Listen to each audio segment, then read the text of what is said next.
Hello students. तो बच्चों इस वीडियो में हम लोग बात करेंगे सेमीकंडक्टर्स की। सेमीकंडक्टर्स वाला चैप्टर जो है आपका 11th में भी है और 12th में भी है। 11th का भी लास्ट चैप्टर है, आई गेस 12th का भी आपका लास्ट चैप्टर, 14th और 16th चैप्टर जैसे आप जानते हो। तो 11th में वो सेमीकंडक्टर्स है और 12th में सेमीकंडक्टर डिवाइसेस है। तो ये दोनों चीज़ों को मैं एक साथ यहाँ पे कवर कर ले रहा हूँ। इसमें मोस्ट ऑफ द चैप्टर जो है पूरा थियोरेटिकल है, तो थियोरेटिकल चीज़ें तो मैं एक्सप्लेन नहीं करूंगा, क्योंकि अगर आपको थियोरी पूरा समझना है तो मैंने एक प्लेलिस्ट बना के डाल दिया है 12th स्टैंडर्ड क्लास 12 का फिजिक्स का, महाराष्ट्र स्टेट बोर्ड का। उसमें 16th चैप्टर जो है वो ऑलरेडी मैंने यहाँ पे पढ़ा के रखा हुआ है।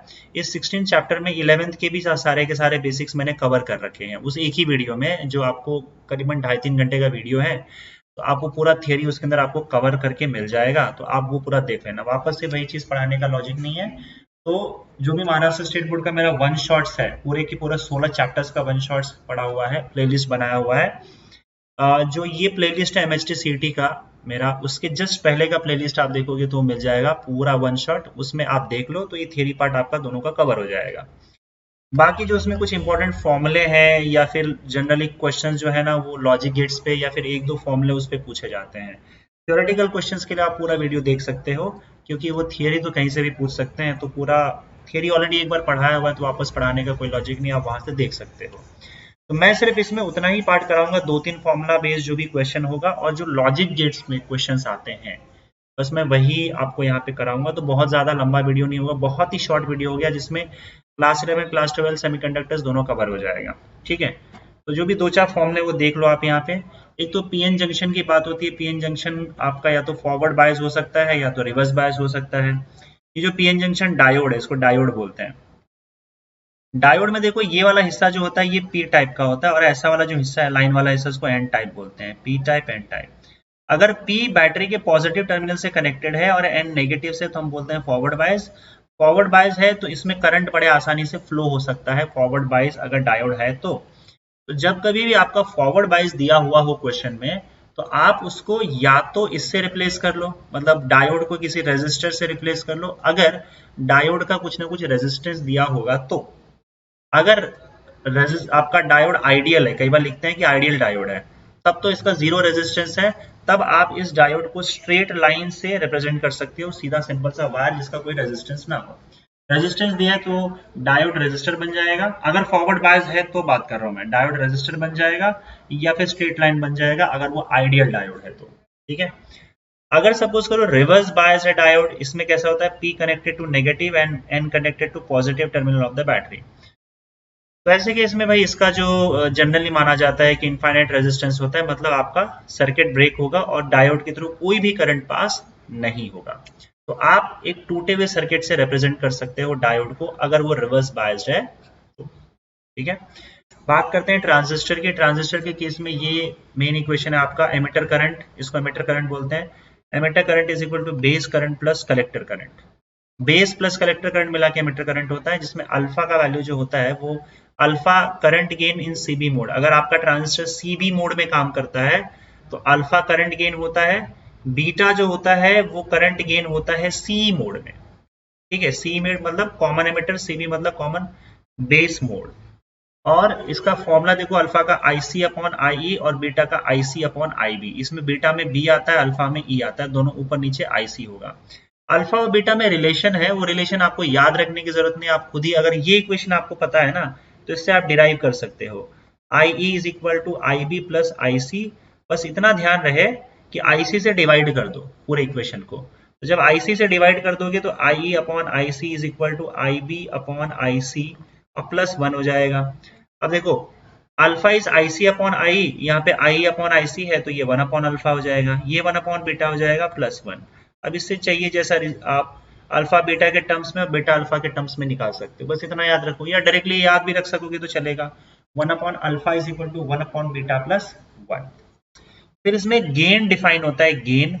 गेन का डेफिनेशन सिंपल है। बहुत सारे टाइप के गेन होते हैं, पर आप जो भी टाइप के गेन होते हैं उसमें बस ये याद रखना कि gain is nothing but output upon input. Output upon input. अगर करंट गेन है तो output current upon input current.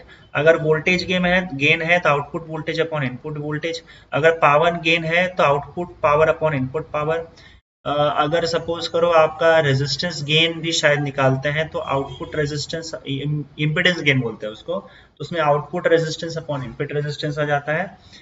अब आउटपुट किसको बोलेंगे इनपुट किसको बोलेंगे वो डिपेंड करता है कि आपका मोड कौन सा है। जैसे अगर मान लो कॉमन एमिटर की मैं बात कर लेता हूँ तो उसमें एमिटर कॉमन होता है, एमिटर कॉमन है, यहाँ पे होता है बेस और यहाँ पे होता है कलेक्टर।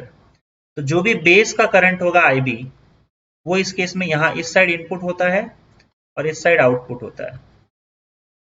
तो कॉमन एमिटर अगर है, एमिटर देखो दोनों में कॉमन है, एमिटर जो है ना वो दोनों के बीच में लगा हुआ है, बेस और कलेक्टर के बीच में है, तो एमिटर कॉमन है, इसको कॉमन एमिटर मोड बोलेंगे। तो इनपुट में जो भी बेस के थ्रू दोगे वो सब इनपुट होगा, कलेक्टर के थ्रू जो भी आएगा वो आउटपुट आएगा। तो बेस का करंट इनपुट करंट, कलेक्टर का करंट आउटपुट करंट हो जाएगा।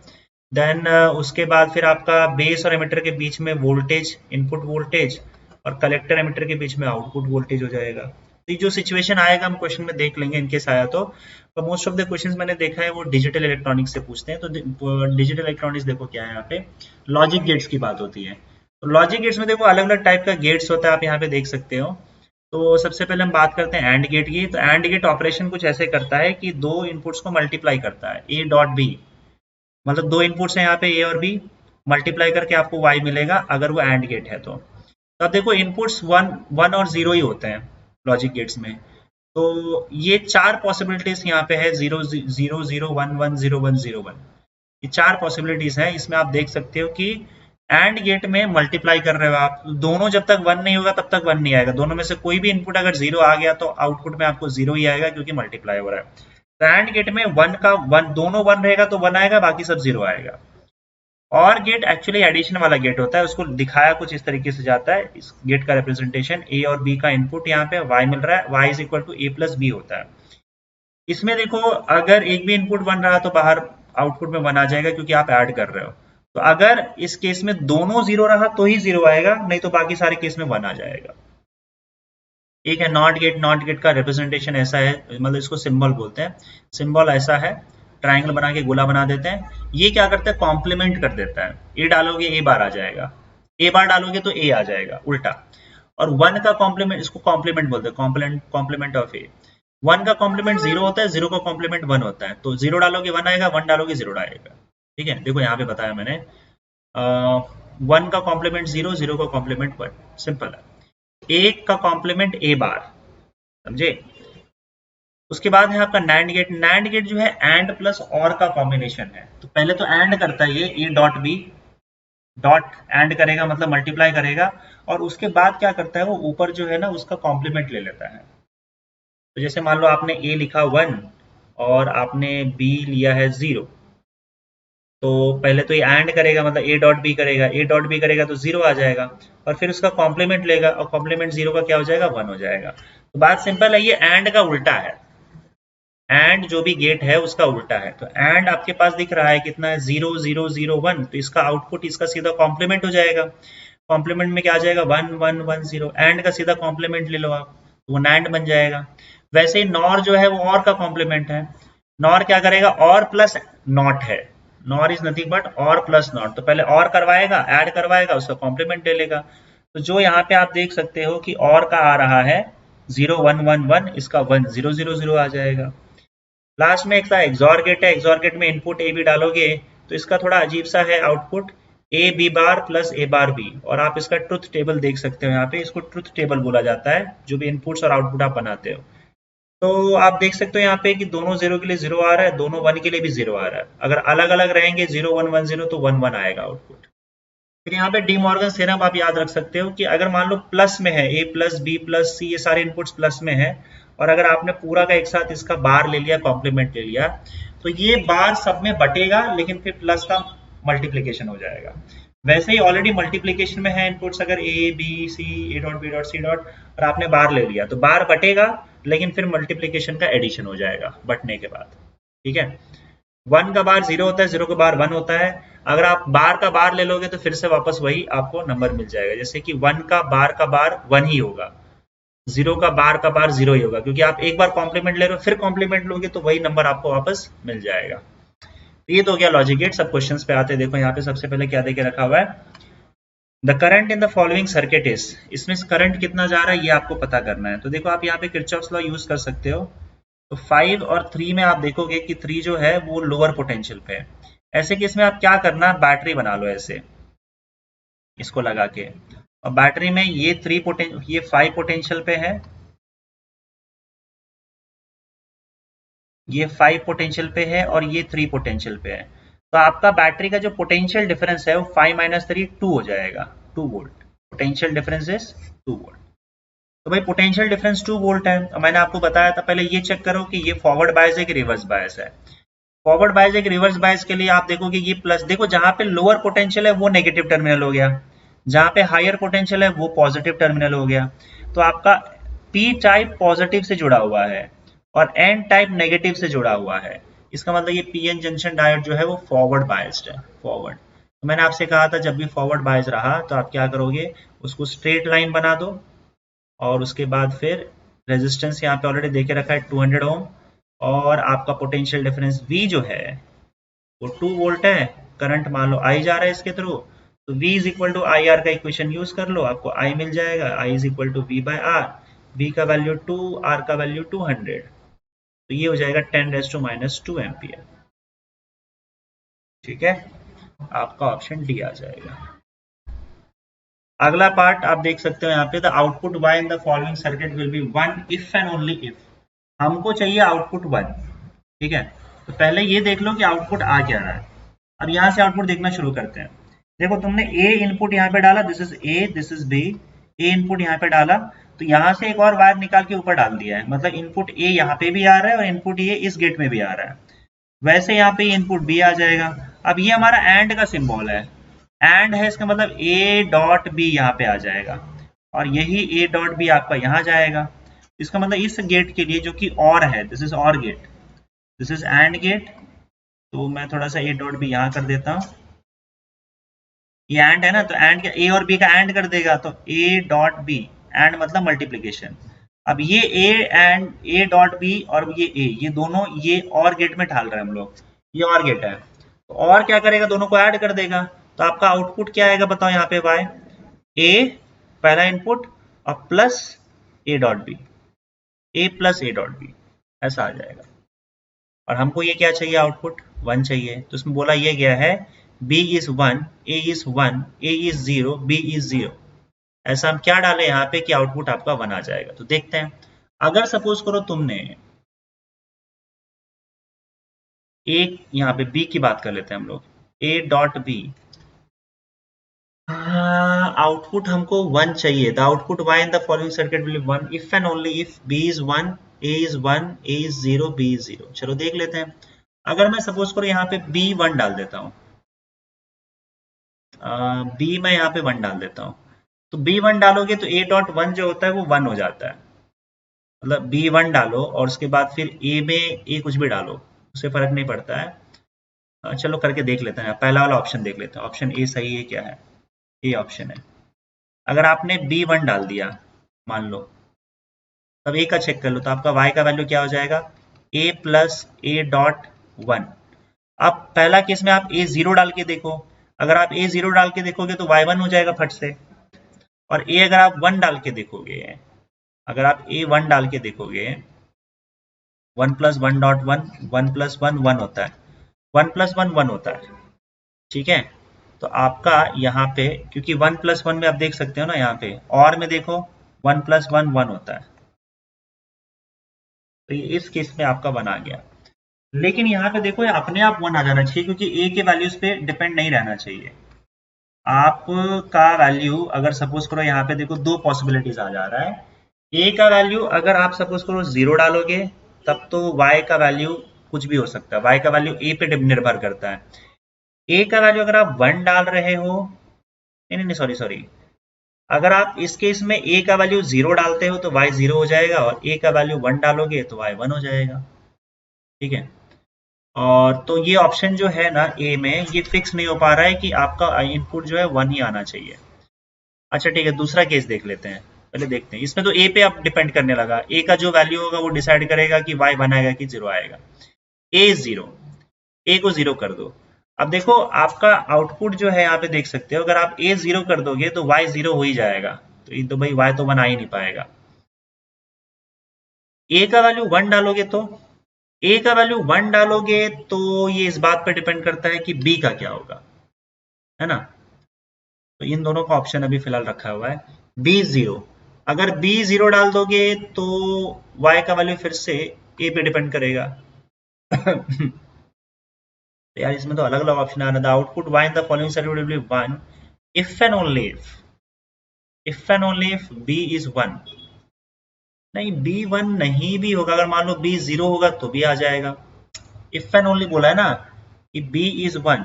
अब देखो b 1 है मतलब b 0 पे आ रहा है क्या, मैं b 0 डाल देता हूँ। चलो पहले तो ऑप्शन 1 में b 0 डाल के देखो, तब देखो आउटपुट 1 फिर भी आ सकता है क्या। अगर आ सकता है तो आपका ऑप्शन गलत हो जाएगा, क्योंकि इन्होंने इफ एंड ओनली इफ बोला है।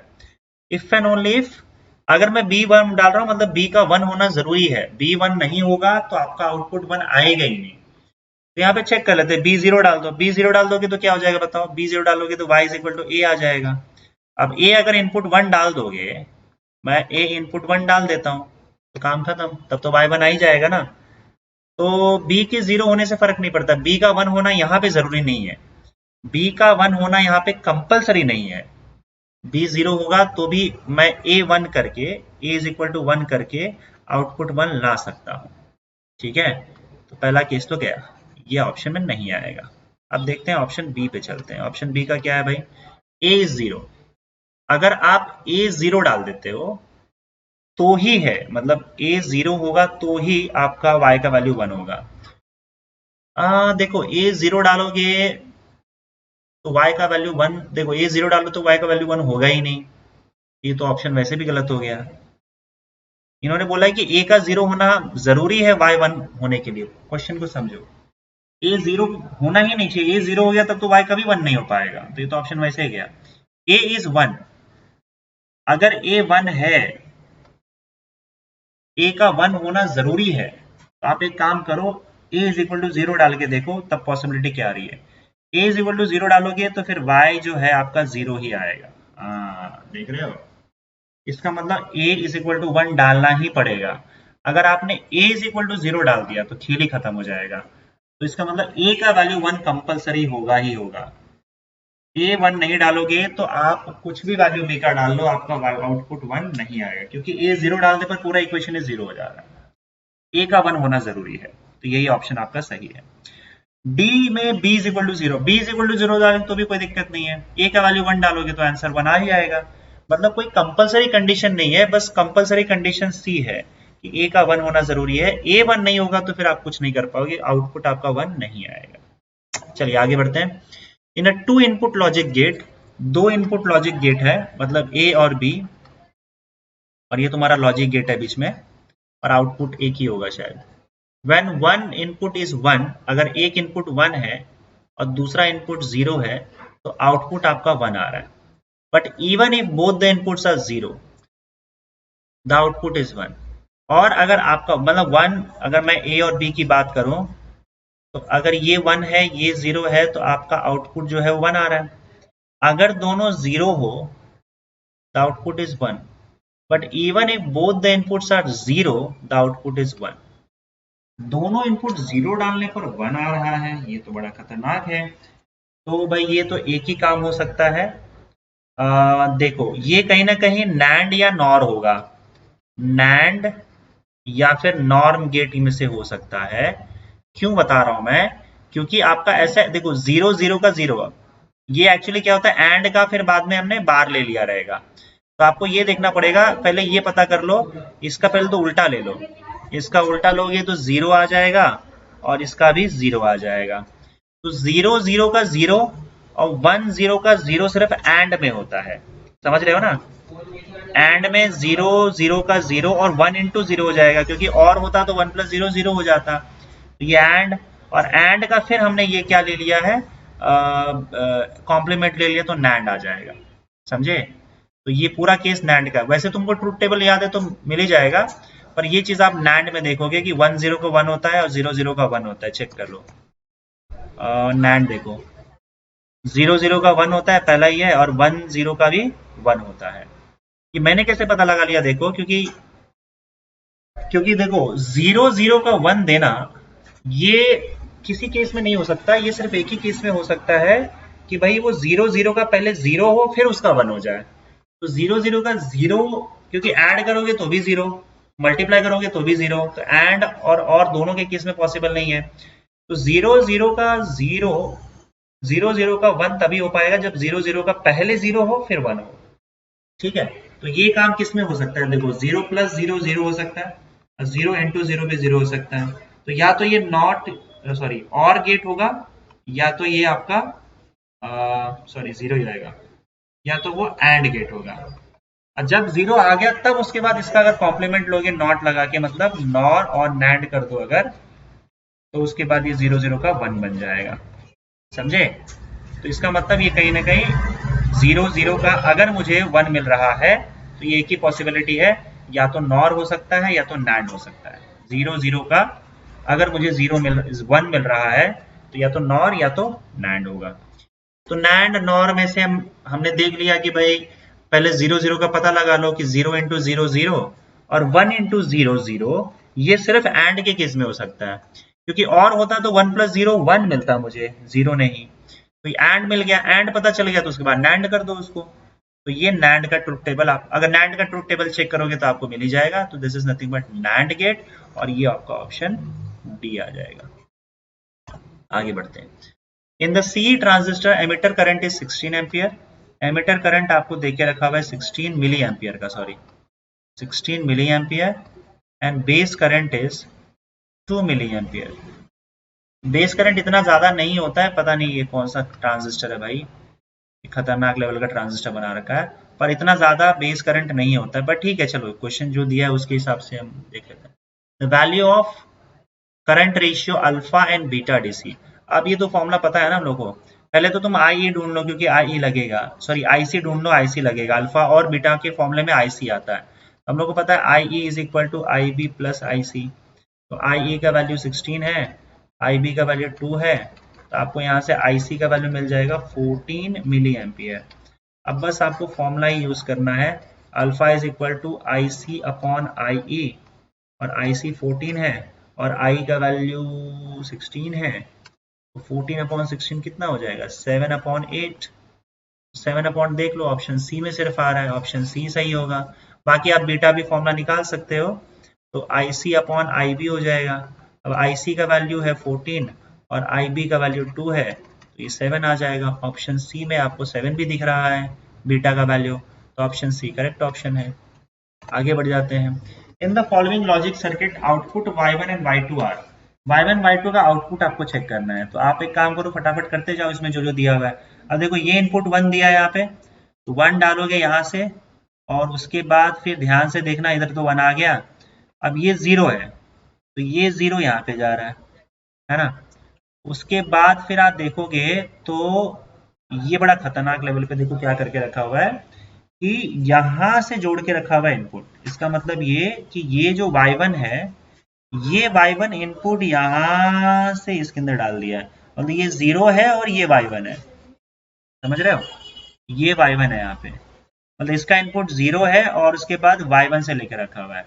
और यहाँ पे तुम देखोगे तो ये y2 यहाँ से इसके अंदर जा रहा है, इसका मतलब नीचे ये वाला पार्ट y2 है, क्योंकि y2 लेके रखा हुआ है। तो इसका इनपुट क्या हो गया, 1 प्लस y2, और इसका इनपुट क्या हो गया आपका y1 और 0। और ये आपका नॉर गेट है, बीच में बबल भी है ना, और का नॉर कर रखा है। तो नॉर कैसे होता है बताओ, नॉर होता है, पहले तो दोनों को ऐड कर दो, 1 प्लस y2 और उसके बाद बार ले लो, ये हो गया नॉर। वही सेम चीज यहाँ पे भी हो जाएगा, यहाँ पे देखो 0 है ना, 0 प्लस y1 और उसका बार ले लो, नॉर हो गया। इसका मतलब y2 जो है वो 0 प्लस y1 है, लिख देता हूं मैं, y1 जो है वो 1 प्लस y2 का बार है, और y2 जो है वो आपका 0 प्लस y1 का बार है, समझे। तो अब यहाँ पे देखते हैं इन्होंने क्या बोला है, in the following logic circuit output y1 y2 are. y1 का एक वैल्यू देखो, और अगर y2 का दूसरा वैल्यू उससे आ जा रहा है तो बात खत्म है। तो एक काम करो, पहले यहाँ पे हम y1 का इस इक्वेशन पर फोकस करते हैं। y1 का वैल्यू यहाँ पे 1 ले लो, y1 का वैल्यू अगर 1 ले लोगे तो 0 प्लस 1 1 1 का बार, तो y1 का वैल्यू अगर मैं 1 लेता हूँ तो y2 का वैल्यू क्या आ जाएगा इस केस में? यहाँ से भी वही चीज तो नहीं देख पाओगे, यहाँ पे देखिए y1 का वैल्यू 1 लोगे तो 0 प्लस 1 1 1 का बार 0, तो 0 आ जाएगा। 1 0 पहला इक्वेशन आ जा रहा है। बाकी भी देख लेते हैं। मतलब y1 1 डालोगे तो y2 0 ही आएगा, तो पहला ऑप्शन आ जा रहा है। y1 अगर 1 डालोगे तो y2 0 आ जाएगा। y1 अगर मैं 1 डाल रहा हूं तो y2 0 आ जाएगा। या इस इक्वेशन में देखते हैं, अगर y2 में 0 डाल रहा हूं, y2 अगर मैं 0 डाल रहा हूं तो 0 प्लस 1 1, तो y1 भी 0 आएगा। यार ये क्या गड़बड़ है?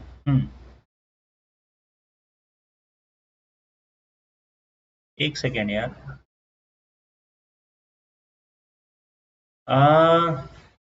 खुला तो है यहाँ पे, यहाँ से y2 ही तो ले रहे हैं, ठीक है ना? यहाँ पे क्या दिक्कत है? तो y2 अगर 0 है, ऐसे केस में y1 0 आ जा रहा है। अरे तेरी, y2 0 है तो y1 0 आ जा रहा है, ऑप्शन सी भी आ जा रहा है। और y1 अगर 1 है तो 0 प्लस 1 1 का वैल्यू 0। y1 का वैल्यू अगर मैं 0 लूँ इस केस में तो y2 1 आ जा रहा है।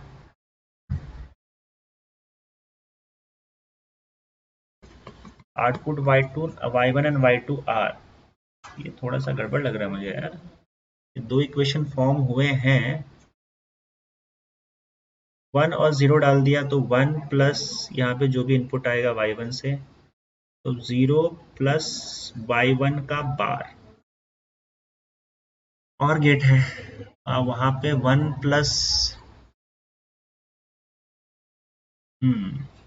ठीक है। नहीं नहीं नहीं, मुझे लगता है हमने गड़बड़ कर दिया। ये आउटपुट बाद में इनपुट में जाएगा, sorry, I think we have made a mistake. इसको हटा देते हैं पहले तो।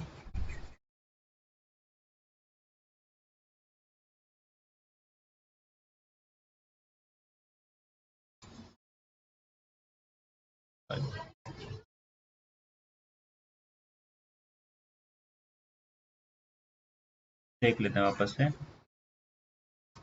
सी द कनेक्शन, ये 1 यहाँ पे आया और उसके बाद फिर इसके अंदर y2 जो है वो इनपुट डाला हम लोगों ने। सही तो किया है यार, ये 0 है, इसके बाद y1 का यहाँ से उठा के इसके अंदर डाल दिया।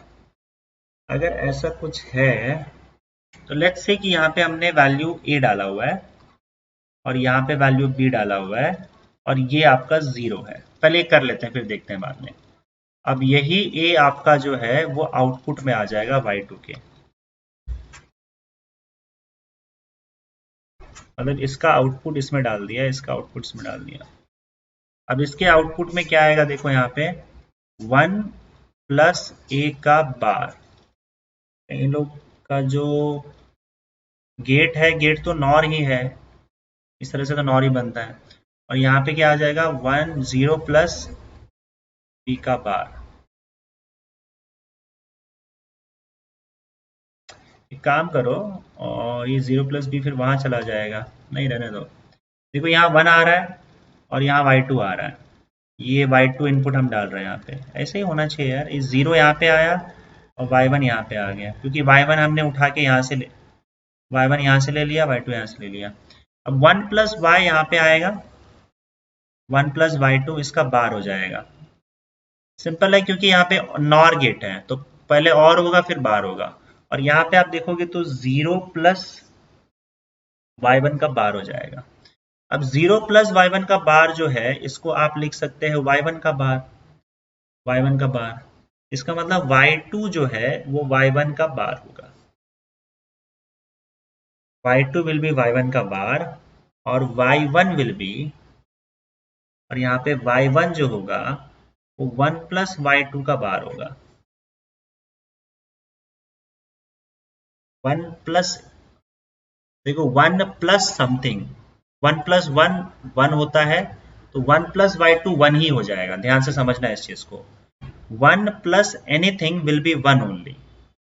आप 1 प्लस में प्लस पे चले जाओ, और गेट थोड़ा सा कॉम्प्लिकेट जरूर कर दिया। और गेट यहाँ पे देखो, और गेट 1 प्लस मतलब और गेट होता है ना, तो 1 में अगर कोई भी चीज आप प्लस करते हो, 1 प्लस 0 1 प्लस 1, दो ही पॉसिबिलिटी है, 1 प्लस 0 1 प्लस 1, ठीक है ना, तो हमेशा 1 आता है, तो 1 plus anything is 1। Yes, 1 plus y2 will give you, ये सेकंड वाला पार्ट था ना, y1 is equal to 1 plus y2 bar, तो ये 1 का बार हो जाएगा, तो y1 का वैल्यू आपका 0 ही आएगा, समझे, y1 बार हो जाएगा, y1 का वैल्यू 0 ही आएगा। y1 का वैल्यू 0 आपका या तो c में दिया हुआ है या तो d में दिया हुआ है। अब ये y1 का वैल्यू 0 आप यहाँ पे रख दो, क्योंकि y1 फिक्स हो गया, तो 0 का बार, और 0 का बार आपका 1 आ जाएगा, मतलब आपका y2 का वैल्यू 1 ही आएगा और y1 का वैल्यू 0 ही आएगा, फिक्स आएगा। y1 is 0 and y2 is 1, option D आएगा। ये थोड़ा सा मजेदार क्वेश्चन था भाई, y1 is 0 and y2 is 1, या सब। चलिए आगे बढ़ते हैं।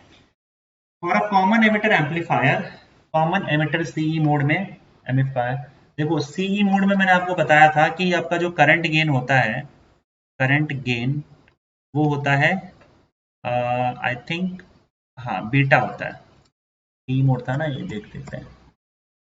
सी मोड में आपका करंट गेन जो होता है वो बीटा होता है। यस, चलिए आगे बढ़ते हैं।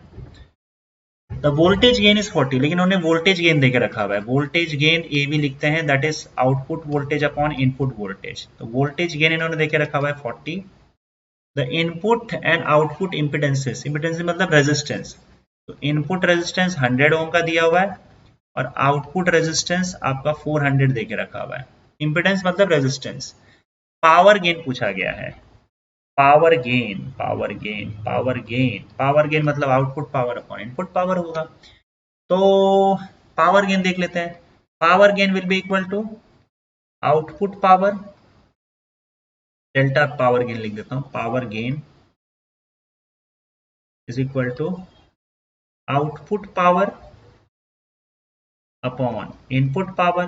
अब पावर क्या होता है, पावर वी आई होता है, P is equal to V I होता है, इलेक्ट्रिकल पावर जो होता है वो V इंटू आई होता है, मतलब output voltage into input voltage, input voltage upon output input, sorry output voltage upon output current,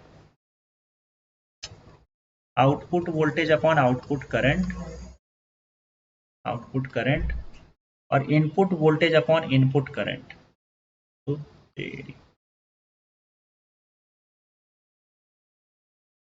या फिर आप एक काम कर सकते हो,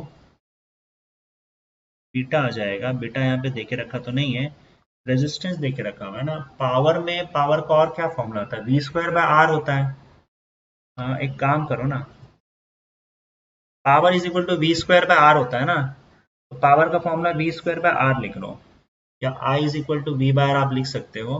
पावर इज इक्वल टू देखो वी स्क्वायर बाय आर होता है, मतलब V output square upon R output, ये आउटपुट पावर हो गया, अपॉन पावर का 3 फॉर्मूला है, V square by R, I square are और v इंटू आई, ये 3 फॉर्मूला है। तो हमको R देके रखा हुआ है, इम्पिडेंस देके रखा हुआ है और वोल्टेज गेन देके रखा हुआ है V अपॉन वी आई, तो हम ये वाला फॉर्मूला यूज करेंगे, V square by R upon input के लिए V I square upon R input, तो ये आपका V O upon V I का स्क्वायर हो जाएगा, multiplied by R I upon R O हो जाएगा।